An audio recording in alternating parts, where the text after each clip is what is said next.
2023 pass out என்ன பண்ணலாம் அப்படின்ட்டு நிறைய பேர் கேள்வி கேட்டுட்டு இருப்பீங்க. அவங்களுக்கான பதில் தான் இதுங்க. இங்கே பாருங்கள், இப்போ 2023 நீங்கள் ஃப்ரெஷர்ஸுங்க, இப்போ வெளியில் வர போகிறீங்க. ஸோ இம்மிடியேட்டாக பார்த்தீங்கன்னா ஒரு கோர்ஸ் படிச்சிடுங்க. சரிங்களா? ஃபுல் ஸ்டாக் படிக்கலாங்க, நெட்வொர்க்கிங் படிக்கலாங்க, சைபர் செக்யூரிட்டி படிக்கலாங்க, க்ளவுட் கம்ப்யூட்டிங் படிக்கலாங்க. ஸோ இந்த மாதிரி ஏதாவது ஒரு டெக்னாலஜிக்கல் கோர்ஸுங்க கண்டிப்பாக வேலைக்கு போகிற மாதிரி ஒரு கோர்ஸை எடுத்து நீங்கள் படிச்சிடுங்க. படித்து உங்கள் ப்ரொஃபைலை பில்ட் பண்ணிவிடுங்க.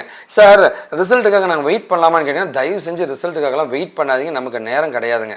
இம்மிடியேட்டாக கோர்ஸ் எடுத்து படித்து உங்கள் ப்ரொஃபைலை பில்ட் பண்ணி நீங்கள் கெரியரில் ஈஸியாக லைக் 2024 வரத்துக்குள்ளே நம்ம பிளேஸ் ஆகிடணும். இல்லை உங்கள் பேட்சே கோர்ஸ்லாம் படிக்கிறதுக்கு முன்னாடி நீங்கள் படிக்கிறது ரொம்ப ரொம்ப நல்லதுங்க. இன்டர்ன்ஷிப் நீங்கள் கேட்குறீங்க, கோர்ஸோடு சேர்த்து இன்டர்ன்ஷிப் இருக்கிற மாதிரி படிச்சிங்கன்னா பெட்டராக இருக்கும். கண்டிப்பாக எனக்கு காண்டாக்ட் பண்ணுங்கள், நான் உங்களுக்கு உதவி பண்ண ரெடியாக இருக்கேன். இது யார் கேட்டிருக்காங்கன்னா Siva CS. Sir I am BBA 2023 pass அவுட்டுங்க. Next any internships or any courses பண்ணலாமா சார் உங்கள் கோர்ஸ் சென்டரில் அப்படின்னு கேட்டீங்க. கண்டிப்பாக நீங்கள் பண்ணலாம் தம்பி. நீங்கள் லைக் ஃபுல் ஸ்டாக் மாதிரி படிக்கலாம், டேட்டா சயின்ஸ் மாதிரி படிக்கலாங்க, நெட்வொர்க்கிங் சைபர் செக்யூரிட்டியுமே படிக்கலாம். இதை விட best like data science like experience people தான் எடுக்கிற தொட்டு அதை அவாய்ட் பண்ணிவிட்டு நீங்கள் ஃபுல் ஸ்டாக் இல்லை நெட்வொர்க்கிங் மாதிரி படிச்சிங்கன்னா நல்ல ப்ரொஃபைல் உங்களுக்கு பில்ட் ஆகுங்க.